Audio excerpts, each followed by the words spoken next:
Sa Olympics, nag-request ang governing body ng basketball o FIBA sa International Olympic Committee na magdagdag pa ng 4 na men's basketball team sa darating na 2012 London Olympics.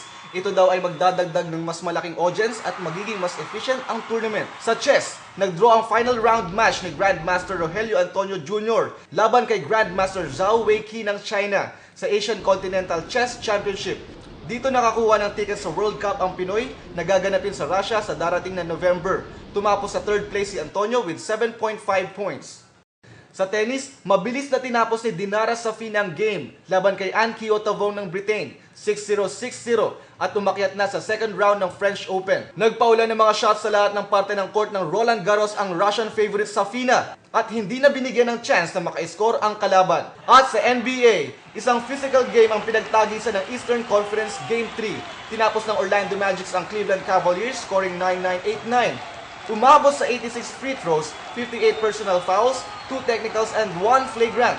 Hindi na naman nakakuha ng suporta sa kanyang mga teammates ang superstar ng Cleveland na si LeBron James na humakot ng 41 points.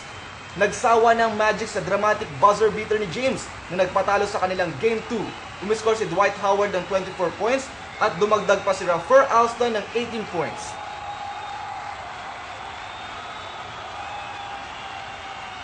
Ramty para sa Sports Update.